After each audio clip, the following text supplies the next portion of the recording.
How do, beautiful lords and ladies of nerdom? This is This Week in Gaming for the week of February 22nd. Manny Roman, with me as always, the man with gold eyes, Brandon. I am so excited to talk about this story. It's been a game Manny and I have been grinding like crazy lately, and honestly, by the time this comes out, hopefully, maybe a rank or two higher. But, Manny, what are we talking about today? We're just talking about the only game that has been able to drag me out of DayZ, and that's Valorant. So, on top of the League update, on top of the TFT update, they also released a new update for Valorant, which saw pretty significant changes to 2 characters and 3 weapons that were very cheap that needed nerfs because they were just way too good. So, to get right into it, we have changes to Reina, and very interesting changes to Reina, by the way. So, as you guys know, her Q and E are either a thing that makes her invisible for seconds, or you heal. And she used to have 4 charges of that ability, and the only way you could use it is if you completely got the kill for someone. The changes, the changes are huge. First of all, by the way, now it only has 2 charges instead of 4, so you can only use this ability twice in a round. And it says, slain enemies that Reina has damaged in the last 3 seconds now drop orbs. So she does not have to get the kill. She just has to do damage to them 3 seconds or less before the person gets killed. And her Devour cost has increased from 100 to 200 since the amount has been decreased from 4 to 2. Yeah, which, I mean, I'll be honest, there are some pretty decent changes. It is a slight nerf, of course. I really do like the whole assist mechanic now when it comes to her E. Super nice. Her Q, Devour, really helps out in those moments, maybe if someone else is just out slaying at the time being. With that being said, though, I do like a lot of the changes with this. As being a Reina-only player, practically, it makes you rely on the gunplay of the game a little bit more. Reina was one of those characters that her abilities was her entire game, and that's why I probably excelled at the character. I still have been playing relatively well with her with these changes, but having 4 abilities to just keep healing yourself, it makes it more of a ability-based game rather than a gunfight game, where we all know Riot wants us to be a gunfight first game, where your abilities are nice accents. Her kit was just abilities on abilities. That's all you used. Yeah, and I think the thing was she had more access to abilities than anyone in the game. Yes. I think was a huge thing. And the fact that ability lets you full heal. Granted, you have to get a kill, but the fact that you were able to fully heal, it was just kind of too much. And I get that in the pro scene, she wasn't getting spammed like she does get in low elos, but it's still a really strong ability. And on top of having blinds, she has a really good kit overall. And I mean, she can go invisible to get intel too. Like her kit is really good and versatile. And the fact that she was able to have 6 abilities to use versus general, 4, 4 or 5, I don't know, it just seemed like kind of too much of an advantage. No, I 100% agree. I think the changes were good. You're seeing a lot less Reinas playing. I'll be honest, I'm going to keep spamming her out until it just doesn't work anymore. But it was needed. It was needed changes. Yeah, so the other character that saw pretty big changes was the newest character, Yoru. So his E ability is called Gate Crash. The way it worked is you pull it out, you throw an orb forward, and it just goes in a straight line. If it runs to a wall, it just goes down along the wall. And then if you reactivate that ability, you teleport to your orb. Other enemy characters can see and hear the ability, but there was no cues to figure out what the range was, so they added the ability to a display to show the range at which your orb that you throw can be seen by enemies. So if you throw it and you want to kind of try to backline somebody, you're able to see how, like, the range at which somebody can see it, and you're able to see the range at which people can hear it, which is a great thing because a lot of newer players that were playing Yoru were just trying to be sneaky and teleport and didn't recognize that there's audio cues for this ability and just teleporting and instantly dying.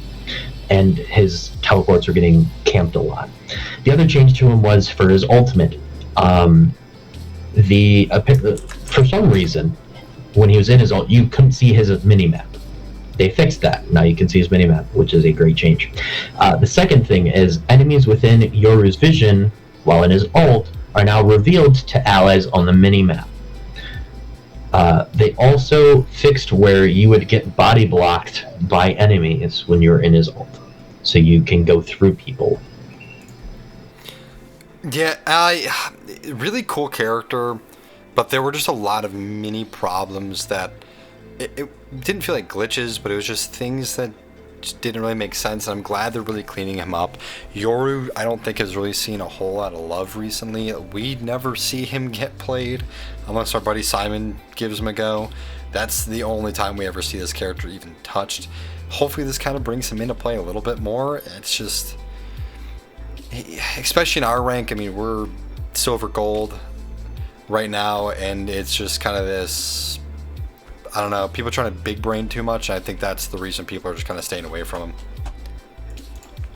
Yeah, you don't see him super often. Obviously, whenever a new character drops, people will play him a good bit, so you're starting to see him early. But once people realize the audio and visual cues of his teleport, I think they realize that it's just really not that great of an ability. So, and honestly, once I played him and saw the decoys, I'm like, man, it's really nothing special. It's pretty obvious that they aren't normal footsteps. I don't know. So honestly, at this point, his fit. When I first read and we talked about him, I thought his kit was going to be really cool and unique, and it just doesn't. Like, his abilities are unique, sure, but they don't feel very useful. So I think making these changes and helping people to understand the way the E works, I think is really useful. I think the changes to his ult were great. I think it's, makes it infinitely better because now you're actually being able to give intel instead of just running in and be like, oh my god, there's somebody there. Like, now they can actually see the intel they're being given. So I like the changes a lot. Hopefully this helps him, because his kit has felt pretty weak to start. We'll see. Maybe I'll have to try him out one of these times. No.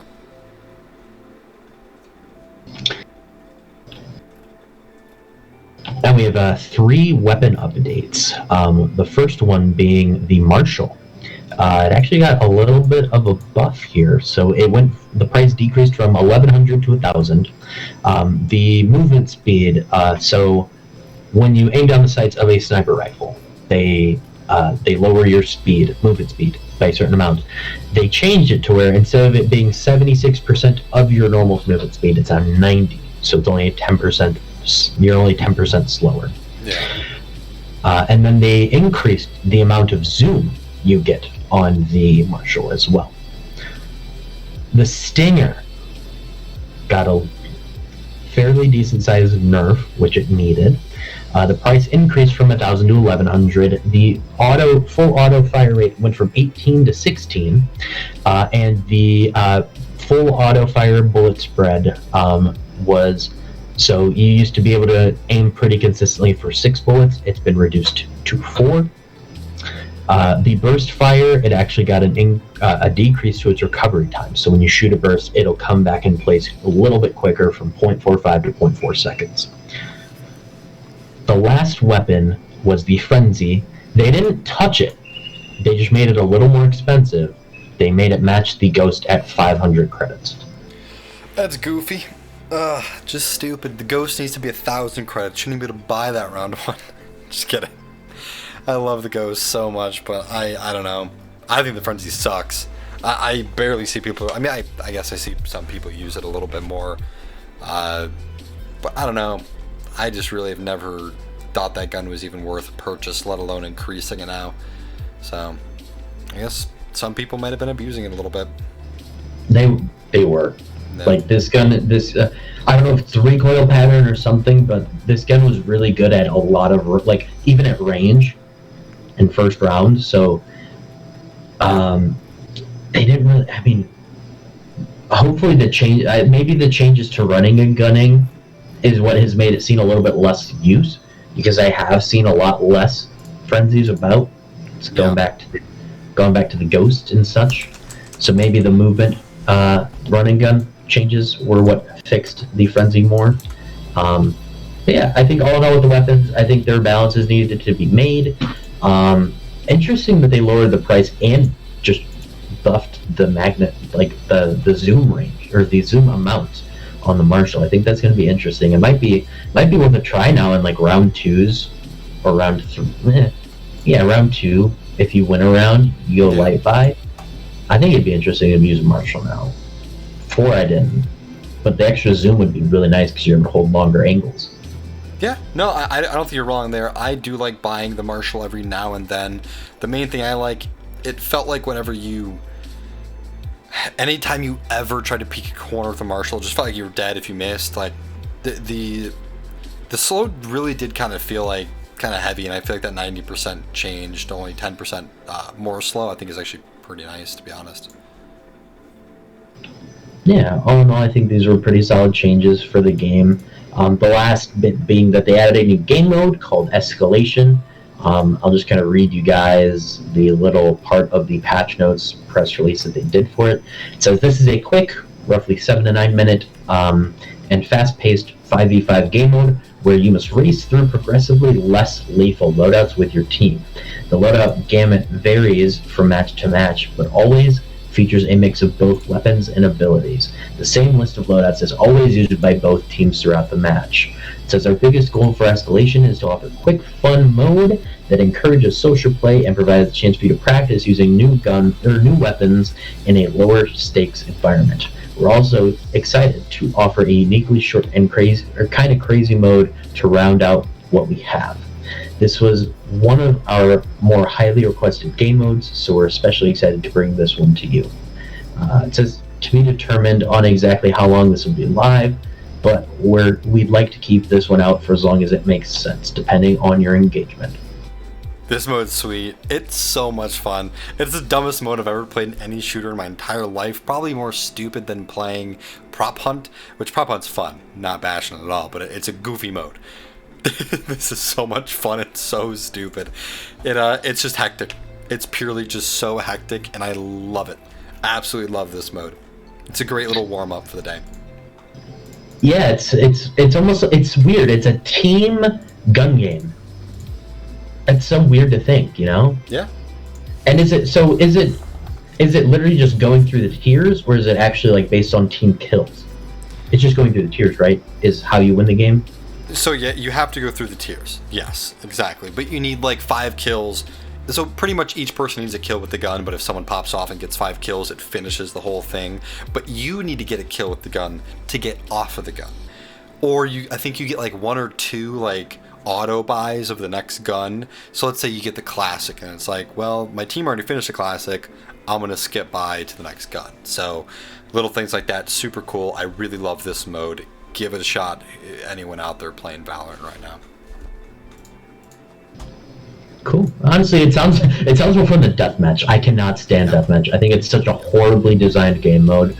So this might be a more fun warm up than deathmatch. 100% agree. So enjoyable, truly. And it gets more and more difficult. So you start at Vandals and Phantoms, and then at the end you're using the knife or the boom bot. So have fun. Good luck. You just literally all 5 people on your like Raise's boombot, Gary. You just have like you're all mass throwing them at each other, and it's like 30 boombots all going all at one time. It's incredible. I'm here for it. I'm here for it. Let's so do much it. fun. We so again, like the way it works, like one team got to the knife, and that's the final one always.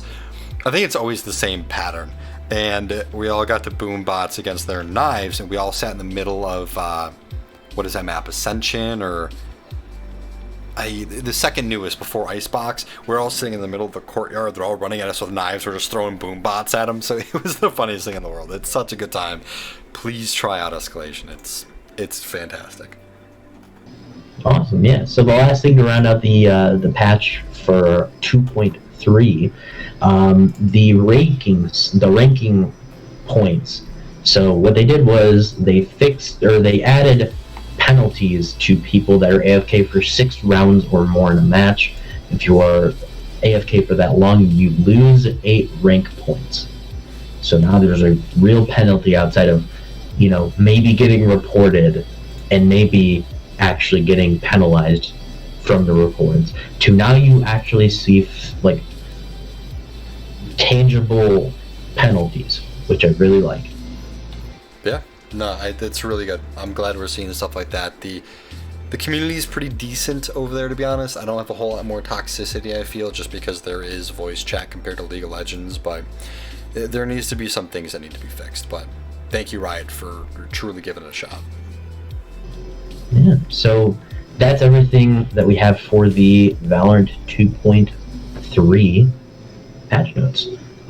This is actually our last story for the week. So, first of all, thank you again, everyone who listened throughout the week. Again, please let us know what you think of the changes to This Week in Gaming. Do you like that we're breaking it down story by story and giving you guys stuff every day in shorter form?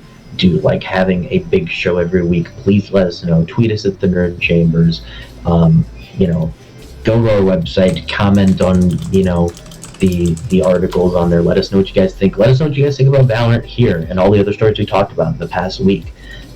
We love hearing from you guys, and your feedback helps us to continue to bring, the best content for you guys. But as always, thank you for listening. If you're listening on a podcasting platform, remember, follow, subscribe on your favorite podcasting service so you get our shows as they come out. This has been This Week in Gaming for February 22nd. We will see you guys next week.